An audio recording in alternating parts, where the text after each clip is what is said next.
Hello everyone, welcome you to Anurima Pradipan's blog. তো এটা ক্রিসমাসের সেকেন্ড পার্ট, দেখতে থাকুন ভিডিওটা। আচ্ছা, তো আমি এখানে একটা বাটার দিয়ে দিচ্ছি কেকের জন্য। মেল্ট হয়েই আছে, তাও দেখি একটু মেল্ট করা যায় কিনা। ওকে, এখানে আছে মেল্টেড বাটার, আর আমি এখানে 2 কাপ চিনি, 2 কাপ ময়দা দেবো। চিনি না, মিষ্টি। হ্যাঁ, এটা কিন্তু মিষ্টি না, এটা কিন্তু চিনি নয়। তো we have stopped taking sugar and we are taking মিছরি গুড় etc etc। এবং আমি এই জিনিসটা হাতের কোমলতা দিয়েই করতে পছন্দ করি, সেই জন্য আমি এখানে কোনো কেক বিটার ইউজ করছি না। বাড়িতে ইলেকট্রিক বিটার বাগারা সব কিছুই আছে, কিন্তু আমার এটাই পছন্দ। আমি এই হাত দিয়ে করেই আমি মজা পাই। এরকম একটা পর্যায়ে মিক্সচারটা হয়ে গেলে এর মধ্যে ডিম দিয়ে দিতে হবে। স্টাইলটা তো ভালোই নিলাম, দেখি এক হাতে পাই কিনা। I have made it. Now number 2. See? Yay! পেয়েছি। আমি তো ভাবতেই পারিনি এক হাত দিয়ে আমি ডিমের শেল ডিমের এটা পুরো ঠিকঠাক করে আমি করতে পারবো। যাই হোক, ভীষণ আনন্দ পেয়েছিলাম, কিন্তু লাস্টে একটুখানি শেল পড়েই গেছিলো। ঠিক আছে, চলবে, কোনো ব্যাপার না। বাড়ি বাড়ি দেশো ऐसी ছোটি ছোটি বাতে হতি রেহতি সেনোরিটা। তো আমরা এখানে ওপরে কেক বানাচ্ছিলাম, আর নিচে কোকো যা দুষ্টুমি করছে, নিচ থেকে ওপর থেকে আওয়াজ পাচ্ছিলাম। তো ওর কাছে যাওয়ার জন্য তো আমরা ছটপট করছিলাম।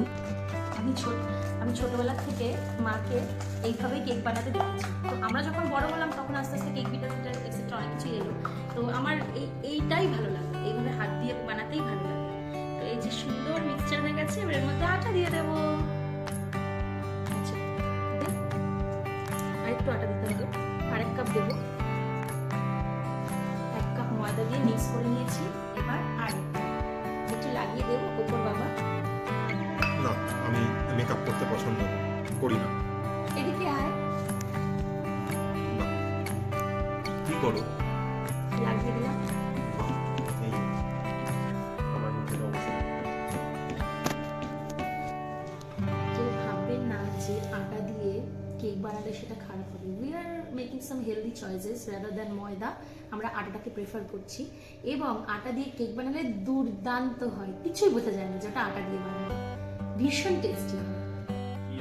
এবার দিচ্ছি বেকিং পাউডার। এটা যদিও আটাটা দেওয়ার সময়তেই স্টেইন করে দেওয়ার উচিত ছিল, কিন্তু যাই হোক মিস হয়ে গেছে। তো 1 টিস্পুন আর একটু দিচ্ছি। অ্যাকচুয়ালি বেকিং পাউডারটা শেষ হয়ে গেছিলো, সেটা একদমই খেয়াল ছিল না, এবং সেই জন্য বেকিং পাউডারটা হাসমুখলাল আবার আমাকে এনে দিল। তো তারপরেই আমি ওটা মিক্স করলাম। তো এটা বেস্ট হয় যদি আমরা যখন ময়দা বা আটাটা মেশাচ্ছি সেই সময় একসাথে আমরা স্টেইন করে বসাই, তাহলে ওটা বেস্ট হয়। তো যাই হোক, কোনো ডিফারেন্সেস হয়নি, the cake was really awesome.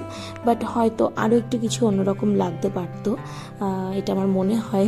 যেহেতু আমি টাইমে দিইনি, তাই এটা ভেতরে আমার একটা গিল্ট ফিলিং হচ্ছিল। তো আদারওয়াইজ ইট ওয়াজ অসাম।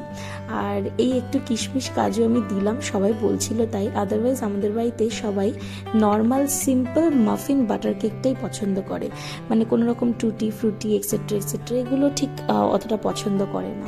তো যাই হোক, কেক বেক হয়ে গেছে। আর বলে দিই, এটা আমি প্রেশার কুকারেই বেক করেছি, কিন্তু বাড়িতে ওভেন ক্রিয়েট করে।